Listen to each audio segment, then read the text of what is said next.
बिस्मिल्लाहिर्रहमानिर्रहीम रब्बिश इश्रह ली सदरी वयस्सिर ली अमरी वहलुल उक़दतम मिन लिसानी यफ़क़हू क़ौली। हम सूरह ताहा की आज आयत नंबर 86 से इंशाअल्लाह ताला अपनी नशिस्त का आगाज़ करेंगे। और इससे पिछली 2 आयत में हम पढ़ चुके हैं कि अल्लाह ताला ने हज़रत मूसा अलैहिस्सलाम को जब वो तौरात लेने के लिए कोहे तूर पे पहुँचे तो 40 दिन के चिल्ले के इख्तिताम पे फरमाया कि मूसा, हमने आपकी कौम को आज़माया है और उनको सामरी ने जो है वो गुमराह कर दिया है। तो अब मूसा अलैहिस्सलाम लौटते हैं अपनी कौम की तरफ। फ़रजा मूसा इला कौमिही, तो लौटे मूसा अलैहिस्सलाम अपनी कौम की तरफ गज़बान, गुस्से से भरे हुए। ये जो है कह लें कि इसमें एग्ज़ैजरेशन है, जैसे हम कहते हैं अर्रहमान कि बहुत ही ज़्यादा रहीम, तो इसी तरह ये गज़बान गुस्से की एग्ज़ैजरेशन है कि हज़रत मूसा अलैहिस्सलाम बहुत ज़्यादा गुस्से में थे, आसिफ़ा और गमगीन भी थे। और वाक़ई एक जो है वो बनता भी है कि एक नबी जो है वो की मौजूदगी में और दूसरे नबी जो हैं वो अल्लाह ताला से किताब लेने के लिए गए हैं और पीछे से कौम जो है वो गुमराह हो जाए। तो फ़रजा मूसा इला कौमी गज़बाना आसिफ़ा, क़ाला या कौमी, फरमाया ए मेरी कौम, अलम यइदकुम रब्बुकुम वादन हसना, तो क्या तुमने वादा नहीं किया था अपने रब के साथ बड़ा ही खूबसूरत वादा? हसन कहते हैं अच्छा वादा, बहुत खूबसूरत वादा। और ये हम पिछली आयत में पढ़ के आए हैं, अल्लाह ताला ने हज़रत मूसा अलैहिस्सलाम की कौम से भी वादा लिया था तूर के दाएँ जानिब। और इससे ये पता चलता है कि अल्लाह ताला ने हज़रत मूसा अलैहिस्सलाम की कौम से भी खिताब फरमाया था। यानी ये कौम देखें, इसकी फ़ज़ीलत देखें कि अल्लाह ताला ने इनके साथ खिताब फरमाया और इनसे वादा लिया था। और वादा लाज़िम बात है, रब का वादा तौहीद का वादा होगा। तो क्या तुमने अल्लाह से वादा नहीं किया था, अपने रब से वादा नहीं किया था? अफ़ताला, तो क्या फिर ये तवील हो गई मुद्दत?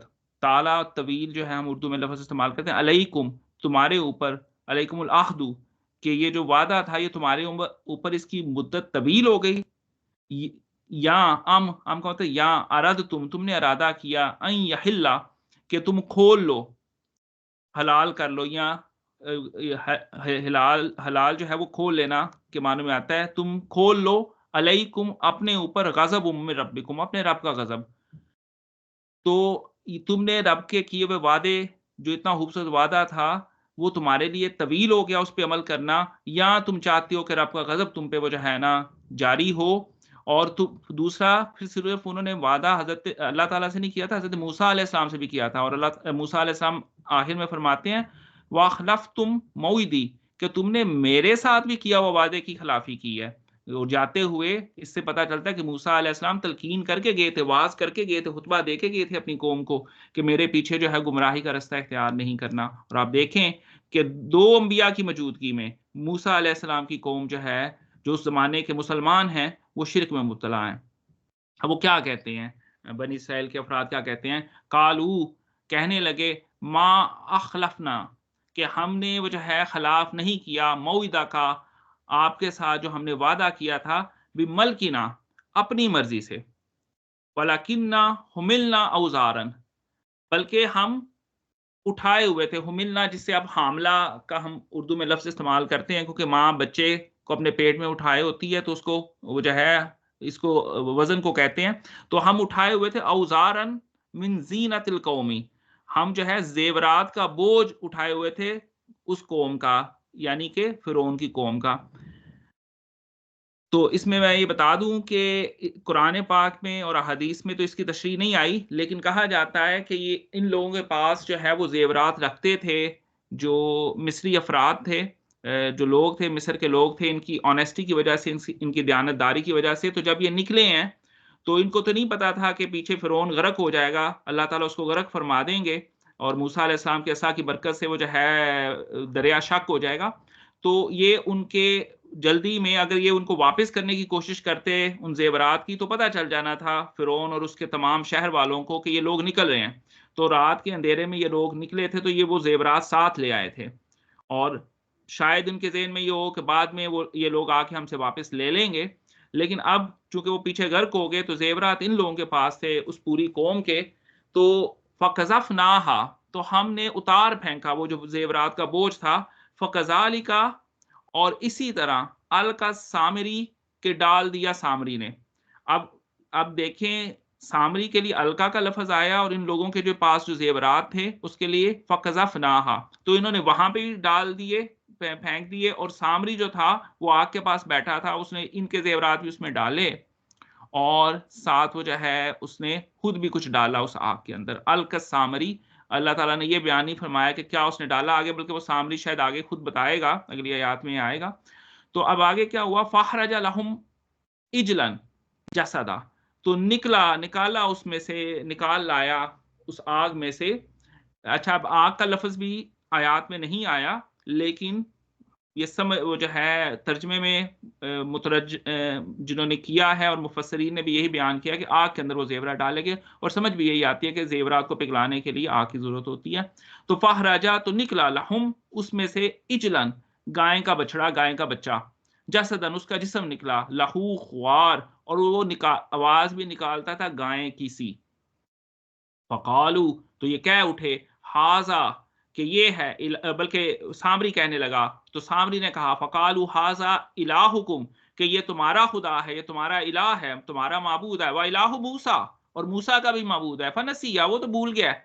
यानी रब उसका यहाँ पे और मूसा जो है वो तूर पे तुरैत देने गया हुआ है। तो अब देखें, इस आयत पे गौर करने की ज़रूरत है। पहली बात तो ये कि ज़ेवरात फेंके उन लोगों ने और सामरी ने, जो भी उसमें फेंका, और अंदर से उसने, यानी ज़ेवरात पिघलते हैं, उसने कोई जादू किया कि उसने एक पूरा वो जो है उसके अंदर से एक बछड़ा निकाल दिया। अब बछड़ा ही क्यों निकाला?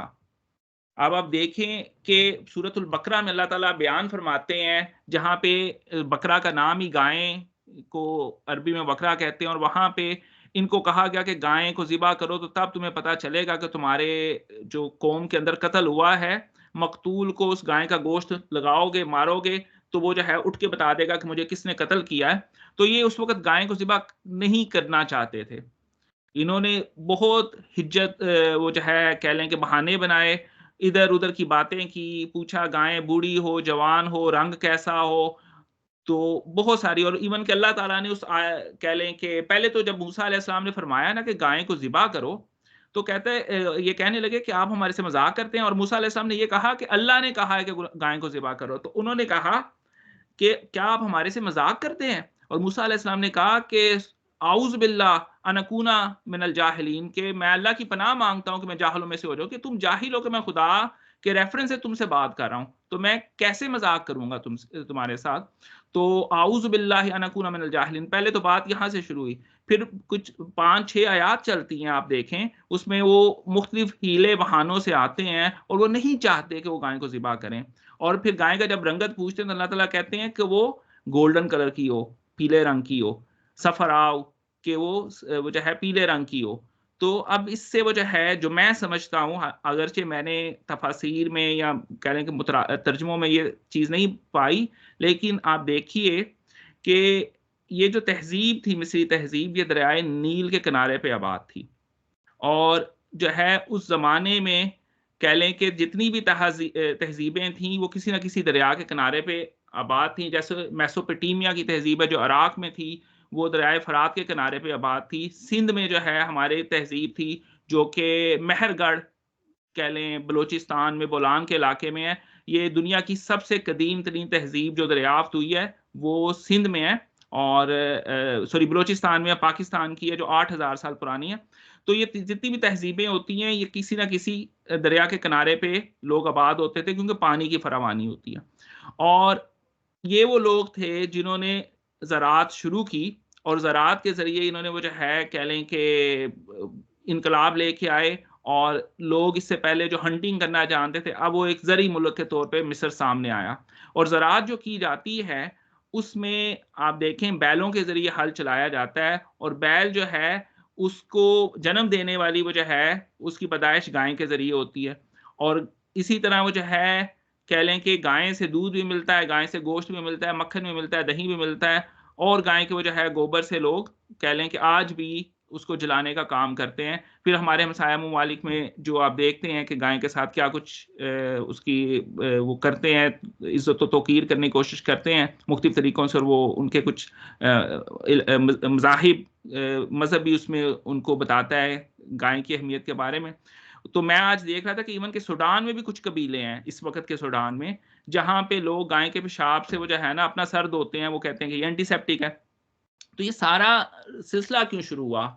ये इतनी वो कह लें कि माशरे के अंदर ये जो गायें हैं, और मोर लाइकली मिस्र के अंदर उस ज़माने में गाय की पूजा की जाती हो या उसको बहुत मुक़द्दस जानवर गर्दाना जाता हो, और ये मैं सिर्फ़ मेरा एक स्पेकुलेशन है, आप इससे डिसएग्री कर सकते हैं।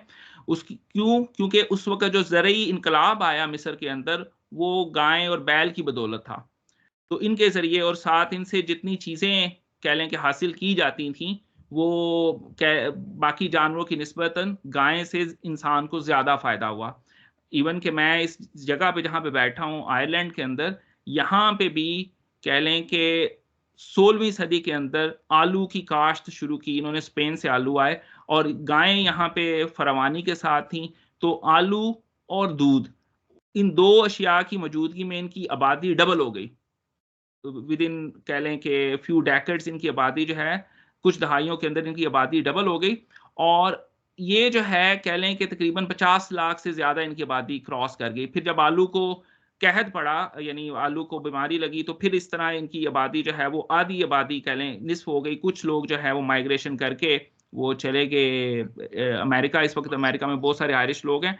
और बस थोड़ा-सा आपको ये भी बताता चलूँ कि जो जो बाइडेन है वो भी आयरिश इनहेरिटेंस के साथ है, यानी उसके भी परदादा ने किसी ज़माने में हिजरत की थी इसी कहत की वजह से। हम वापस आते हैं, तो अब ये गाय का बछड़ा ही उसने क्यों निकाला? तो इससे ये समझ लगती है कि मिस्र के अंदर गाय एक मुक़द्दस जानवर के तौर पे मौजूद थी, और चूँकि ये गुलाम कौम थी और आकाओं के लिए जो मुक़द्दस चीज़ होती है, गुलामों के लिए तो मुक़द्दस से भी ज़्यादा होती है। तो इसीलिए गाय के जिस्म पे छुरी नहीं चलाना चाहते, जो कि अल्लाह ताला ने इनसे करवाया काम। और यहाँ पे भी वो जो है कह लें कि गाय का ही बछड़ा निकला, और वो और सामरी ने अपने जादू के ज़रिए उसको बनाया, और कहने क्या लगा सामरी कि ये जो है नाउज़ बिल्लाह, ये वो खुदा है तुम्हारा भी, और ये खुदा है मूसा का भी, और मूसा जो है वो भूल गया है। मूसा ने वो जो है खुदा उसका यहाँ पे और मूसा दूर पे है। अफला यरौना अल्ला यरजिउ इलैहिम कौला। तो अल्लाह ताला फरमाते हैं, क्या ये लोग नहीं देखते थे? क्या ये अक्ल नहीं रखते कि ये जो है ये उनके सवाल का जवाब नहीं देता ये बछड़ा? क्योंकि बछड़े में से आवाज़ आती थी, वो कह अस्सलाम लें कि वालेकुम। उस वालेकुम वालेकुम अस्सलाम। अस्सलाम। तो ठीक, कैसे हैं आप? ठीक हैं? Great. Let me check with the candidate sir. अच्छा, तो वो जो है कह लें कि वो बछड़ा जो है, उसको उसने शायद इस तरतीब से बनाया, जो सामरी जादूगर था, कि हवा उसमें से गुज़रती थी, तो वो कह लें कि जैसे गाय के बछड़े की आवाज़ होती है, वैसे ही उससे आवाज़ आती थी। तो ये लोग जो है चूँकि पीछे से ये गुलामाना ज़िंदगी गुज़ार के आए थे, और इनके लिए गाय एक मुक़द्दस जानवर था, और इनके पॉसिबली, ये मेरी स्पेकुलेशन है फिर मैं कहूँ, तो इसलिए वो जो है इन्होंने इस बछड़े को भी मुक़द्दस जाना, और ये इसके गिर्द जो है इत्तिकाफ़ करके बैठ गए। तो अल्लाह ताला फरमाते हैं, क्या ये नहीं देखते कि अल्ला यरजिउ अलैहिम कौला, कि ये इनके सवाल का जवाब ही नहीं देता, वला यमलिकु लहुम दर्रन वला यनफ़ा, कि ना ही ये इनके नुकसान या फ़ायदे का जो है इख्तियार रखता है, कोई मलकियत रखता है। यानी ये बछड़ा तो इनके किसी सवाल का जवाब ही नहीं देता, बस इससे वो जो है गाय की आवाज़ ही आती है, म्यू म्यू ही करता है ये, और ना ही ये इनको फ़ायदा पहुँचा सकता है और ना ये नुकसान पहुँचा सकता है। तो ये वो जो है इतनी भी अक्ल नहीं रखते कि इन्होंने इस बछड़े को जो है वो खुदा बना लिया। वलक़द क़ाल लहुम हारून मिन क़ब्ल या कौमी इन्नमा फ़ुतिनतुम बिही व इन्ना व इर्रा रब्बिकुम व इन्ना रब्बिकुमुर रहमानु फत्तबिऊनी व अतीऊ अमरी। और तहकीक और यकीनन हारून ने कहा अपनी कौम से इससे पहले ही। अच्छा, अभी अल्लाह ताला जो हैं वो हारून अलैहिस्सलाम की सिचुएशन एक्सप्लेन कर रहे हैं, इससे पहले कि मूसा अलैहिस्सलाम आके उनसे बाज़ पुरस करें। अल्लाह ताला हारून अलैहिस्सलाम की साइड ले रहे हैं और बता रहे हैं कि हुआ क्या। और तहकीक हारून ने कहा इससे पहले ही अपनी कौम से, इन्नमा फुतिनतुम बिही, क्या कौम तुम इसके ज़रिए आज़माए जा रहे हो, तुम फ़ितने में मुब्तला किए जा रहे हो, तुम आज़माइश में डाले जा रहे हो। जो अल्लाह ताला ने मूसा अलैहिस्सलाम को कह के भेजा, क्या मूसा आप जल्दी आ गए थे, आपके पीछे हमने आपकी कौम को फ़ितने में डाल दिया और सामरी ने उनको गुमराह कर दिया। ये अल्लाह ताला ने कह के भेजा। और उधर से हारून अलैहिस्सलाम अपनी कौम को ये समझा रहे हैं कि इस बछड़े के ज़रिए तुम्हें आज़माया जा रहा है। व इन्ना रब्बकुम कुमुर रहमानु, तुम्हारा रब तो जो है वो रहमान है। अब ये नहीं कहा इन्ना रब्बकुमुल्लाहु, बल्कि ये बताया कि जिस रब की तुम वो जो है कह लें कि इबादत करते हो वो रहमान है। तुम्हें किसी आसरे की, तुम्हें किसी सेकेंडरी की, इंटरमीडिएट की, किसी दरमियानी वास्ते की जरूरत नहीं है। तुम खुद उससे डायरेक्ट जो है वो कम्युनिकेट कर सकते हो। इन्ना रब्बकुमुर रहमानु फत्तबिऊनी, मेरी पैरवी करो, व अतीउ अमरी, और मेरे हुक्म की अतात करो। अब ये फिर वो जो है हारून अलैहिस्सलाम ये अपनी कौम को इस हद तक समझा सकते थे, और उन्होंने समझाया और उन्होंने ये बताया कि तुम्हें आजमाइश में डाला जा रहा है और तुम्हारा रब जो है वो रहमान है, मेरी इत्तबा करो और मेरे हुक्म को मानो। कालू, अब ये क्या कहने लगे, ये जो थे जितने बनी इसराइल के अफराद में से अफराद थे, उनमें से कुछ उनका हिस्सा प्रोपोर्शन ये बयान नहीं है कि कितना प्रोपोर्शन था, वल्लाहु आलम, कह लें कि कितने परसेंटेज उनमें से थे। तो उन्होंने कहा कालू लन नबरहा अलैहि आकिफीना, कि हम जो है वो इसके गिर्द इत्काफ किए बैठेंगे, हम जुदा नहीं होंगे, हम आकिफ होके बैठे रहेंगे, जो यानी कंसंट्रेशन के साथ इसके पास बैठे रहेंगे, जो हम आकिफ और इत्काफ जो है कि पूरी डेडिकेशन के साथ बैठे रहना। आप देखें कि आप पूछें हिंदुओं से जो बुतों की पूजा करते हैं, उन अफराद से पूछें तो वो ये नहीं कहते कि हम इनको खुदा मानते हैं, वो कहते हैं हमें कंसंट्रेशन चाहिए होती है। तो हम इसलिए इनको जो है कह लें कि इन पे वो नजरें जमा के बैठते हैं ताकि हमें कंसंट्रेशन मिल सके। तो वो कहते हैं कि हम भी जो है ना इनके साथ इत्तकाफ करते हैं, इनकी परस्तिश करते हैं, हत्ता यरजिया इलैना मूसा, हत्ता के लौट आए हमारे पास मूसा। अब मूसा अलैहिस्सलाम वापस आ गए, तो और मूसा अलैहिस्सलाम इंतहाई गुस्से में और इंतहाई गमगीन वो जो है वो वापस आए।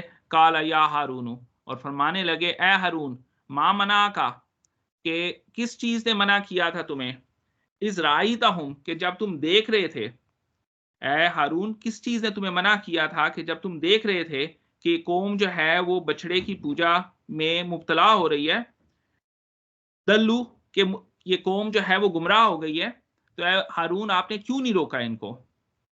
अल्लाह तत्बी अन्नी अफा असईता अमरी, तो आप मेरी पैरवी करते, मेरे पास वहां पे आ जाते तूर पे, या क्या आपने मेरे हुक्म की खिलाफ वर्जी की। और अब वो जो है हजरत हारून अलैहिस्सलाम फरमाते हैं काला यबना उम्मा, ओ मेरी माँ के बेटे, फरमाया ए मेरी माँ जाए, यानी वो चूंकि हजरत मूसा अलैहिस्सलाम बहुत गुस्से में थे, और मूसा अलैहिस्सलाम वो जलीलुल कद्र पैगंबर हैं कि वो गुस्से में हो तो पंच भी कर सकते हैं। और उन्होंने एक वो जो है हम जानते हैं कुरान पाक में आया है कि वो मिस्री और कप्ती की लड़ाई में उन्होंने पंच किया तो एक बंदा जो है वो वहां पे ही ढेर हो गया। तो वो कहते हैं अब वो वालदा को, जो कि कॉमन दोनों भाइयों के दरमियान रिश्ता है, ताकि मूसा अलैहिस्सलाम वो जो है अपने गुस्से में वो नरमी लेके आए, तो अपने वालदा का वास्ता दिया कि ए मेरी माँ जाए, ला ताखुज भी लिह याती, कि मेरी जो है दाढ़ी मत पकड़िए, वला विरासी, और ना मेरे सर को पकड़िए। तो मूसा अलैहिस्सलाम ने हजरत हारून को इस तरह वो कह लें कि दाढ़ी से और उस सर से आगे से पकड़ा हुआ था।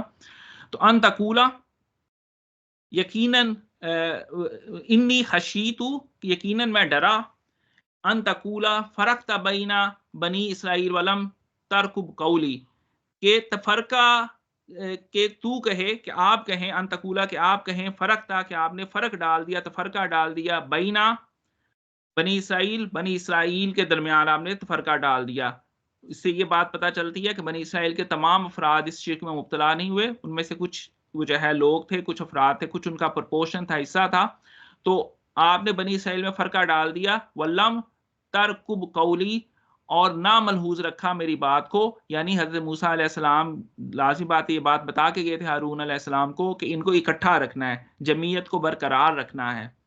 तो ये वो जो है आप देखें मूसा और हजरत हारून अलैहिस्सलाम का एक इख्तलाफ है जिसको कुरान पाक ने बयान फरमाया है, और इख्तलाफ भी इस दर्जे का है कि मूसा अलैहिस्सलाम फरमा रहे हैं कि मेरे पीछे मेरी कौम शिरक में मुबतला हो गई, ए हारून आप क्यों ना आए, आप मेरे पास वापिस आते, मुझे बताते, या जो है मेरे हुक्म की खिलाफ वर्जी आपने क्यों की। और हारून अलैहिस्सलाम अपनी वो जो है पोजीशन को एक्सप्लेन कर रहे हैं, तो और वो भी अपनी हक में सच्चे हैं, और इससे पहले अल्लाह ताला ने उनकी पोजीशन एक्सप्लेन की है। कैसी वो जो है खूबसूरती से पिछली आयत में अल्लाह ताला ने हारून अलैहिस्सलाम की पोजीशन एक्सप्लेन की है, वज़ाहत के साथ बताया है कि हारून अलैहिस्सलाम अपनी कौम को पीछे क्या समझाते रहे। हारून अलैहिस्सलाम जो सोच रहे थे वो भी ठीक थे, और हज़रत मूसा अलैहिस्सलाम जहाँ से देख रहे थे तो वो भी ठीक थे। तो इससे हमें ये बात भी पता चलती है कि किसी मरहले पे, किसी वो जो है मौके पे, दोनों ही अफराद अगरचे वो ऑपोजिट राय भी रखते हों, वो जो है अगर वो खलूस नीयत के साथ एक कदम उठाते हैं तो वो कदम जो है अल्लाह की बारगाह में मकबूल है। इसी वो जो है लेसन के साथ मैं अपनी तरफ से इस नशिस्त का अख्ताम करता हूँ। बाकी दोस्तों से गुजारिश है कि वो इसमें कुछ ऐड करना चाहें तो ज़रूर जी।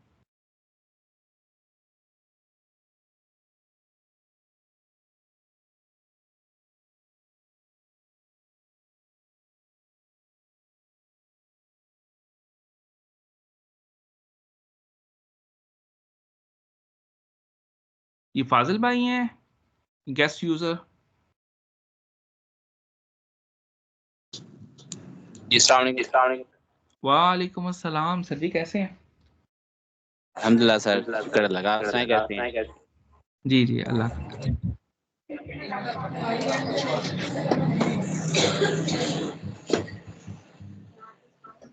मैं आप कुछ ज़रा कह ना बाहर आया हुआ हूँ जी। तो ठीक है, मैं सिर्फ सुनूँगा ही। अच्छा, अच्छा, चलें सही है। ज़फ़र भाई आप कुछ कहना चाहेंगे? दुआ कर लें।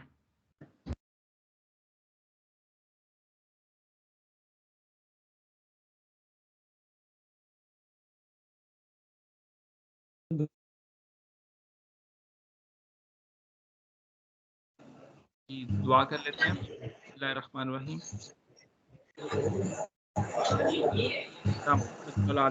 कमा सल्लैता अला इब्राहीम व अला आलि इब्राहीम इन्नका हमीदुम मजीद। अल्लाहुम्मा बारिक अला मुहम्मदिन व अला आलि मुहम्मदिन कमा बारकता अला इब्राहीम व अला आलि इब्राहीम इन्नका हमीदुम मजीद। या अल्लाह पाक, इस रमज़ान में हम जो बाकायदगी के साथ सोम सलात की पाबंदी कर रहे हैं, उसको कबूल फरमा, और मौला कुरान पाक पढ़ने, समझने और उस पर अमल करने की तौफ़ीक अता फरमा। वसल्लल्लाहु अलैहि हल्की मुहम्मदिन व आलिहि व सहाबिहि बारिक वसल्लम वसल्लम। आमीन। लें जी दोस्तों, इंशाल्लाह ताला मिलते हैं संडे इवनिंग को। इंशाल्लाह सर। ओके सर, अल्लाह हाफ़िज़। ओके जी, अल्लाह हाफ़िज़, अस्सलाम वालेकुम।